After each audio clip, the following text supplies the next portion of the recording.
online world can feel like such a tornado of just crazy content. It's almost impossible to escape even if you're trying to.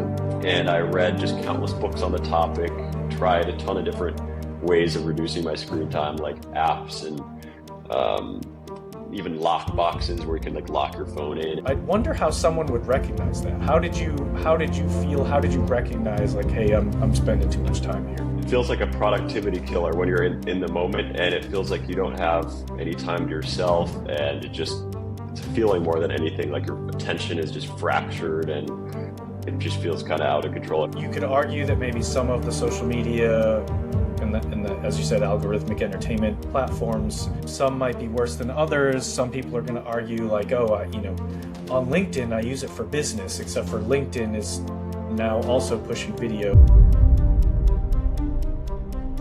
Hi, everyone. I'm Jason Balara, and this is the Know Your Why podcast. Today, I'm here with Axel Berlin, a 25-year-old former internet addict who tried every quitting method imaginable before discovering one that works, which he shares in Beyond Brain Rot. So, Axel, we'll leave the intro there because I know this is going to be really an important topic to myself, to my audience, probably to just about everybody. I think this is a big issue in our society. But first, I want to say thank you. Thanks for coming on the show today. Thanks for being here. Thanks for being patient with the technical difficulties I experienced before we started recording. So really appreciate it, and I appreciate your time today.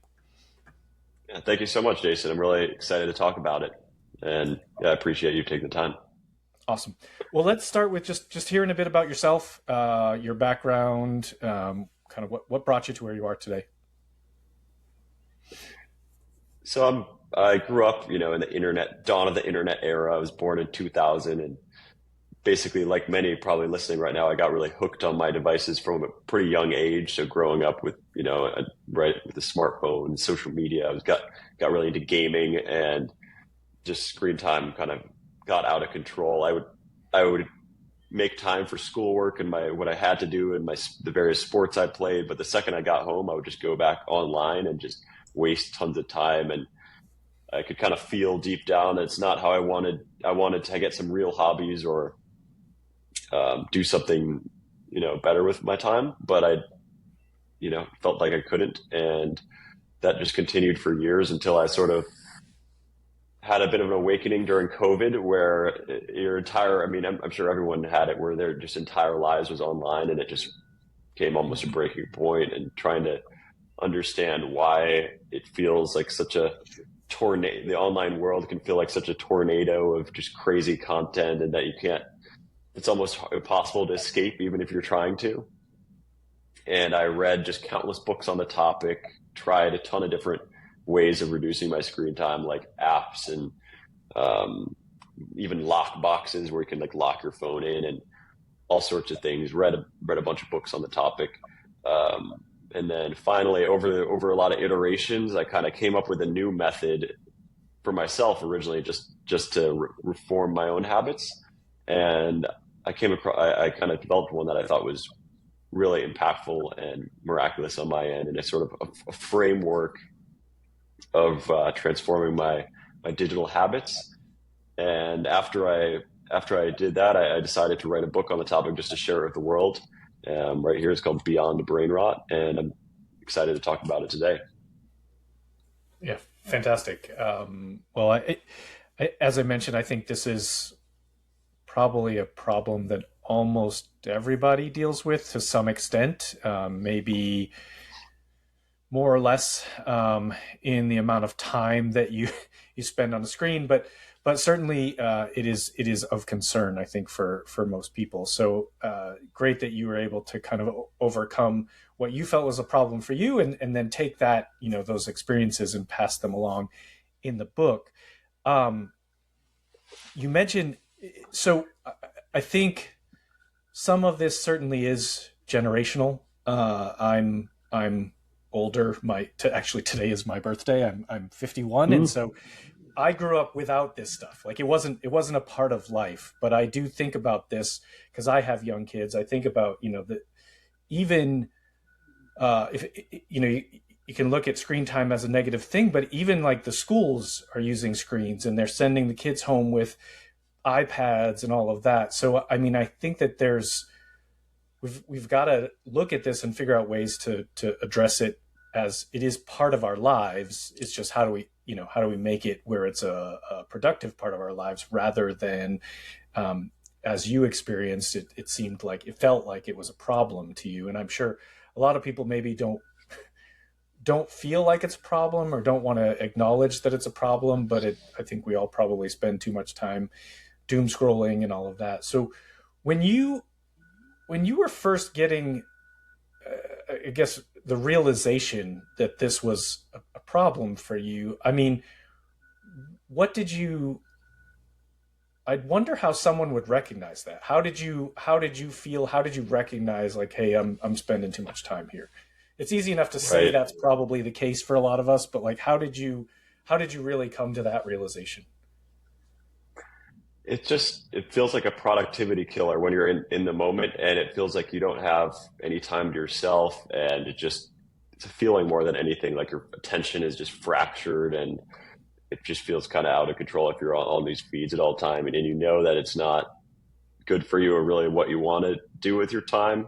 And just to your point, I wouldn't be so naive to say that all screens are bad and just screen time in general, but and that's kind of what the first half of my book about, is sort of nailing down what the problematic activity is, or platforms, which I define as algorithmic entertainment, Mm. um, which is essentially, like the TikTok feeds, social media feeds, but it can have a broader, if you think about the term algorithmic entertainment, it could include video games, which you have basically anything that's where like kind of a machine is presenting you with endless entertainment just to keep you hooked and keep you basically addicted to their platforms, and versus other forms of the internet which are really in service of your own goals, like Amazon or Uber or some emails or anything like that, is very different incentive structure than these sort of online entertainment platforms that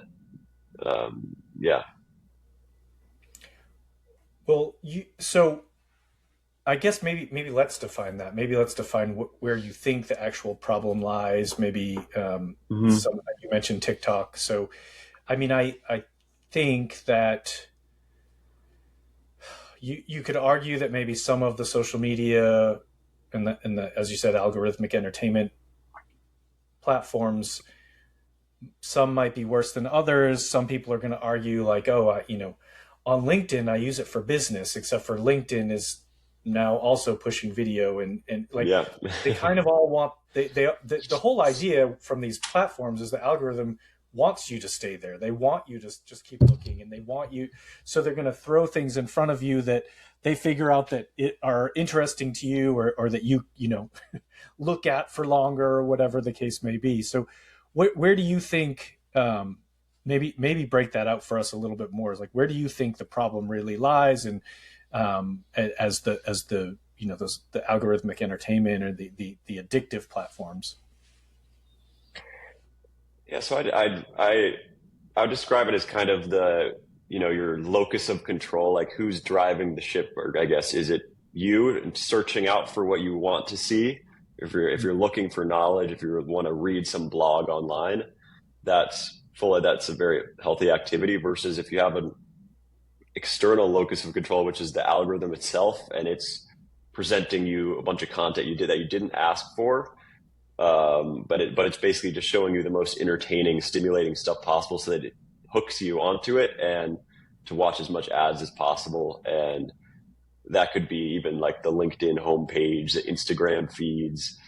It's all over. A lot of news feeds are like that. It's basically a completely different business model where they're trying to run ads and profit off of your attention. So that's Mm. kind of where I draw the line on the different. It's like a different type of technology. And first part of my book has like basically helps you list out each one of these, and basically the next part helps you cut it out from your life. And I basically see very very few redeeming factors to these endless feeds. And in fact, that's a big part of my point, is sort of debunking the common reasons that people see, or that you try to rationalize why to use these platforms. So And so what are some of those rationalizations? I mean, I think, I guess, because I feel like, especially if you're talking in terms of using the word addiction, and I think in a lot of ways it is exactly that, or very close to it. I'm not an addiction specialist, but I think that those excuses is, and I mentioned this before we started recording, but it's like, there are a lot of people that use their phones pretty extensively in their day-to-day business dealings and things like that. A lot of right, business is done remotely now, and so there's many times that I think there's no way I could do what I do now and get accomplished what I get accomplished without my phone and a laptop, and like, so from a productivity standpoint, it certainly increases that. However, I also recognize that I spend more time than I would like to scrolling on those endless feeds sometimes, and you're just like, oh, mm, you go to your phone to look for something, and it's like, oh, oh, look, I have a notification on Instagram, and then next thing you know, you're looking at whatever. I don't know. I like to look at videos of people building things, but that's yeah, whatever. It's, you know what I mean. It's just yeah. whatever shows up there. So it's like, how do you well, let's start with the original question, is what are some of those justifications or kind of excuses that we might fall into? Are you planning a remodel or construction project? Overwhelmed by the process? Over budget? Extended timelines? Strained relationships? We are all too familiar. At Lark Construction Services, we help homeowners and business owners take control of their construction journey, from reviewing bids and contracts to catching red flags before they become costly mistakes. Our Clarity Audit is a one-on-one expert review of your plans, estimates, or current progress, giving you the peace of mind and a defined action plan to move forward with confidence. Don't let confusion lead to costly errors. Visit larkconstruction.com and schedule your free call today. Lark Construction Services, saving you time, money, and stress. Yeah, and you're exactly right. I mean, they have quite the ways of pulling you into their feeds, even if you have a different reason for going onto them. And so that's sort of trying to divorce those two technologies of what you're trying to do versus what the feed and the algorithm is trying to present you, is that like really key aspect. But basically, I defined, after you're able to separate all these feeds from your actual business uses, because no one's actually conducting business through scrolling the feeds aimlessly, you know what I mean? Or like just scrolling, Right. maybe even posting it themselves, but the actual, just kind of the mindless scrolling it's really hard to see how that could ever actually achieve business purposes there. But the sort of key, kind of the carrots in my psyche that were kept me from getting rid of them completely were just believing basically that, first, it gave me pleasure and made my life more fun, like to see all this content all the time. And secondly, it just cured boredom. And basically, I thought if I got rid of it, I would be bored more. And, I had a kind of a natural aversion to just sitting alone with my thoughts. Thirdly, it would like a certain social value that comes with scrolling this stuff, getting in with the trends and like some social clout or something from social media. And then lastly, just knowledge in general. And I thought that basically through osmosis, by just consuming all this content, I could kind of gain a lot of information about how the world works. So those were kind of the four key things. And everyone might have a little bit different, but if you really examine why you do these scrolling activities, that is probably somewhere in those four categories. And then through the second half of the book, I basically debunk each of these reasons for doing it and show that really you can achieve them way better with alternate ways of doing it, and that you're better off just jettisoning the algorithms entirely. Yeah, I'm sure. And I mean, I think it's funny that you'll be, the idea of it cures boredom, or makes you happier.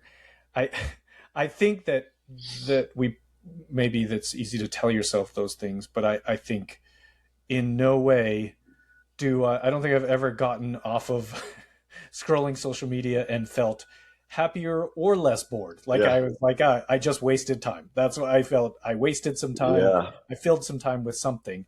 And if those are the reasons, I mean, I'd be happy for you to tell us kind of some of your ways that you address these things or fix the problem for yourself. But I think you could just say like, well, you could pick up a book. A book would probably have a much better effect of fixing boredom or causing enjoyment, or maybe you learn something. Like you can fix a lot of that with just a book. So it's not that's. I think those are reasons we might use, but probably not the reality of what happens when we're Yeah. scrolling. So, um, what did you? I mean, you initially sort of did this for yourself. So before writing your book, how did you start? I mean, I imagine it wasn't, I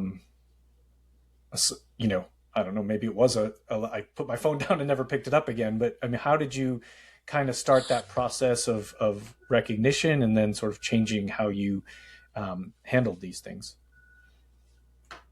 Yeah, so it was definitely an iterative process, trying out a ton of different strategies to see what worked. I guess the kind of overall this sort of framework of debunking the reasons that you do something is actually quite similar to this book I read by Alan Carr about how to quit smoking. Easy Mm-hmm. way to quit smoking. I don't know if you've read it, it's pretty famous, but it's um, essentially it takes a different approach with smoking cigarettes, where there's this common approach called the willpower method of quitting, where you're basically forcing yourself from smoking through sheer force of will because um, you want to do it, but you're stopping yourself with like your higher self. And then what Alan Carr did with that book was looking at the reasons that people did smoke, why they desired it in the first place. So like to de-stress or to look cool smoking or something like that. And then if you debunk those reasons, like those psychological carrots, and you no longer need to force yourself to stop smoking through the willpower method. It's like the easy way out. And so I read that and I thought it was a really profound, interesting quitting method. And I kind of applied the similar logic to my devices, and integrated some other theories I read about. And that's sort of how I got this overall framework together on reforming your screen time and for internet addiction in general. Well, and I have not read that quitting smoking book that you mentioned, but I think a lot of addiction treatment theory is based around kind of what you just described, is like, rather than just saying, oh, I'm just going to willpower my way to never do this again, you have to actually address a lot of like the underlying beliefs around it. You have to address Right. the environments, effectively, like, don't make it easy to do those things. I think is a lot of what it comes down to too. So it's like, we go back to the quitting smoking example, like, don't have cigarettes in the house. Like there's like, it's like and people talk about that with weight loss. It's like, oh, I want to lose weight. Well, don't have cookies and sugary foods in the house. Like you just make it like a tiny bit easier, because your willpower is not going to be 100% effective. And so I think that's a lot of what comes down, what it comes to in addiction theory. But how do you apply that here? Like, I guess I'm just thinking, again, like with the weight loss example, it's like, don't have these things in their house. Most people probably aren't going to be like, you're right, I'm addicted to my phone, I'm going to get rid of it. Like, I'm not going to have I'm going to go back to a phone that plugs into the wall and all of that. Like, how would you, what are some of the suggestions that you would give to people to try and help with this in a practical way? Right. Yeah. So that's really the key trouble with internet addiction in general. And it's not like a drug addiction. I wouldn't say I would pointed on that. I think it's more of a behavioral type addiction. It's not established in the psychological literature like the DSM-5 or anything like that. So it's kind of a, a new thing, but a lot of people feel addicted in that way. And I certainly did. But that's really where the first part of the book comes in, where I'm trying to define very narrowly what exactly the problem is. I identified algorithmic entertainment as that problem, sort of like the cigarettes equivalent, where you want to just go cold turkey on that. In my opinion, that's what I did. And I found that the best actual sustainable approach versus doing a little bit. It's sort of like just smoking one cigarette or something like that. It's not really the ideal, especially once you've debunked any logical reason to do the behavior. So that's sort of kind of, but you obviously can still use all the helpful parts of the internet, like still have your smartphone, use all the helpful stuff that you intend to do. It's just cutting out the stuff that you didn't intend to do, and the algorithm is just showing you to hook your attention. So that's definitely a key part of it, is just trying to separate out the toxic parts from the good stuff. So you don't have to get rid of your phone, but you should delete those apps. Am I hearing that correctly? Okay. Yeah. Yeah.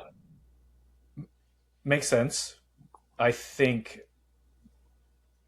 what I'm trying to imagine what people's pushback would be here to see kind of your ideas around it.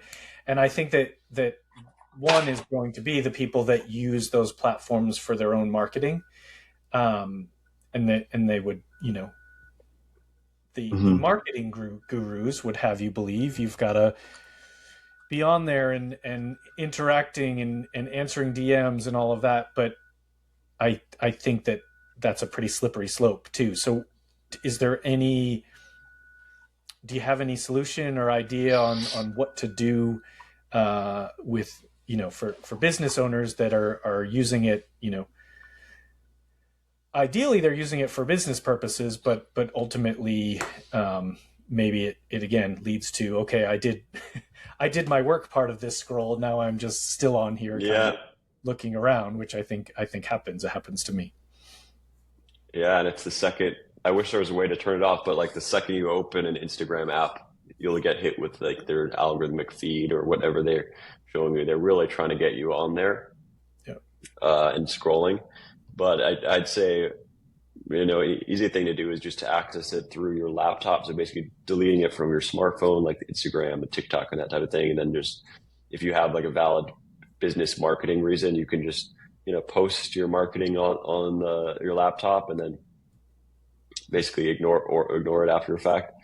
And that's what I've been doing I've actually ironically re-downloaded all my social medias just to promote my book, because that's like where my target audience is. They're on the feeds. Yeah. But that's sort of what I've been employing, is like have it on my laptop, post, and then I just kind of turn it off. I guess to your question, I mean, engaging in comments and DMs and that, I haven't really been doing that, but I think there is, maybe if you're very disciplined, there's a way to just answer those and not scroll. I really see the problem as you yourself scrolling the feeds and the algorithmic entertainment That's an interesting angle on I is doing it on the laptop. I do think, it's interesting, like most of the time when you use these apps, at least for me, I don't know if this is true for everybody, but usually if I use the apps, I'm using them on my phone.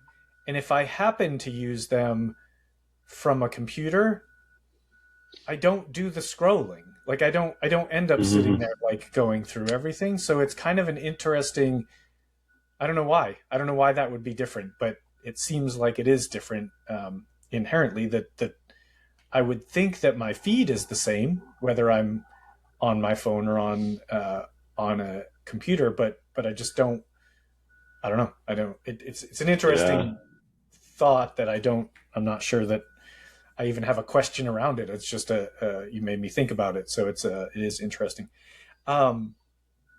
Well, Axel, I told you one thing, and I'm sure other people have this, but I've got young kids, and so we already talked about sort of the generational differences here, and how this wasn't a thing when I was a kid. I didn't have to worry about, the first thing that my parents worried about was like when we finally got video games. Like that was really the main, I don't know, driver for, oh, we're going to impose limits on how often you get to play or what, and with kids now, I mean, my kids are young, but my son is about to turn 7. He started asking about having a phone.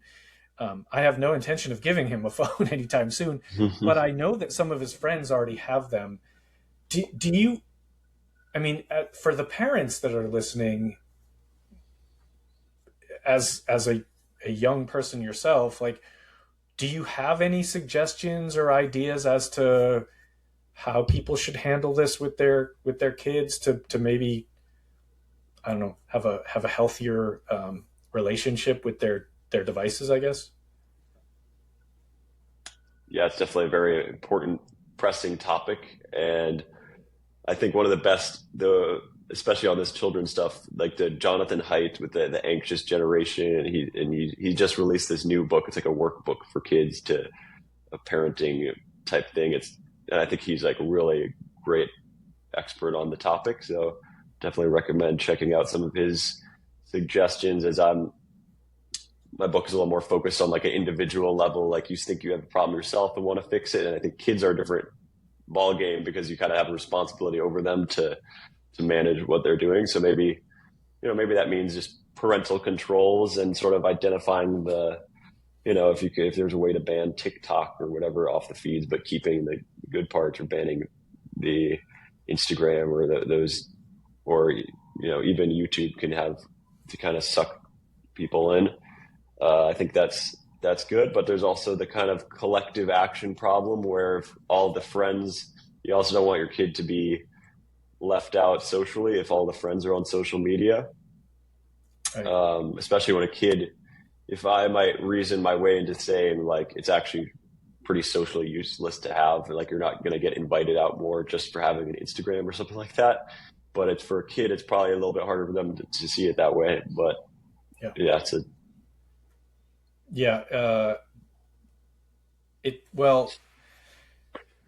I guess from my perspective, yes, certainly as a parent, you can just impose rules and hope that they follow those rules. But I like the idea of with my kids more like, okay, this is how I should handle it. And I mean, I think the reality is like we would impose these rules, and then they're like, but you're on your phone often, like from to a parent.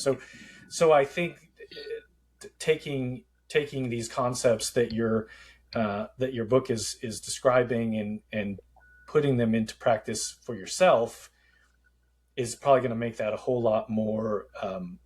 Kids do what you do; they don't do what you tell them to do. Like they watch what you do and just emulate that. So I think that the best thing we could do is probably lead by example. So I think with that in mind, then the book is relevant to virtually anyone. If you're having, even if you want to try and figure out how to deal with this stuff with your kids. So really fascinating stuff.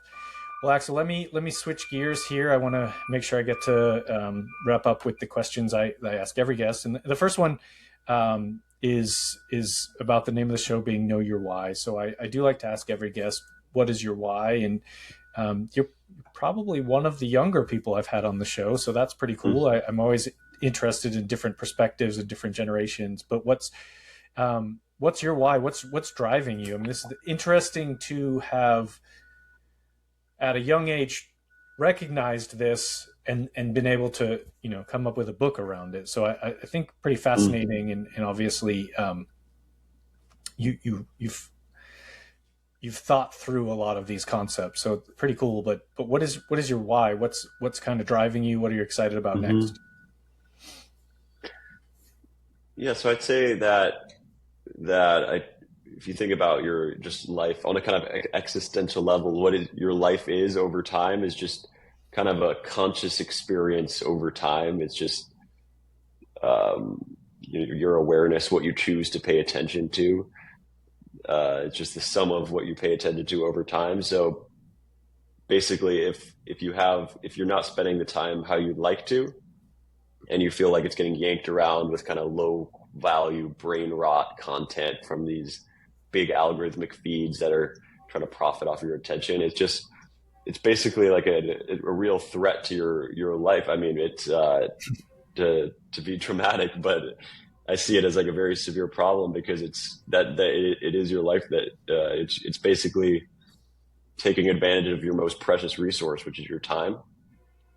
So that's sort of my why with this book, is I was able to figure out a way to kind of wrest back some of this time to myself and choose more mindfully what I want to pay attention to. And so I'm just spreading it to other people, and hopefully could help them reclaim some time too. Yeah, fantastic. I could not agree more. Time is our most precious resource, and recognizing that at a young age, I think can actually be pretty life-changing. So that's great. It's great to hear. Axel, when people hear this and they want to connect with you, what's the best way for them to reach out? So I have a website called beyondbrainrot.com. I'll be starting a newsletter at some point. I have my, you can reach me also at axel@glimmerbooks.com. And overall, if you want to learn more, I just would recommend this book. It's a very thin book. It's a quick read, and it's more articulate than I am live, and it kind of lays out the arguments there. Okay, perfect. Well, we'll get all that in the show notes so people can connect and can find the book. Axel, thanks for coming on the show today. Really enjoyed this conversation. I think this is really a very important topic, and so it's great to see that you've addressed it and created a resource for people to go to. So thank you for that, and thank you for being on the show today. Thank you, Jason. Yeah, thanks so much for having me. This has been really fun. Absolutely. Folks listening, make sure you connect with Axel. Please like, rate, and review the show so we can continue to get great guests. And as always, thank you all for listening. Hey there, I am Dr. Jason Balara, and this is the Know Your Why podcast, where we explore the why behind success. Every week, I meet with real estate investors, veterinary entrepreneurs, mindset coaches, authors, and fitness professionals to uncover their why and how it drives them on the winding road to success. What is your why?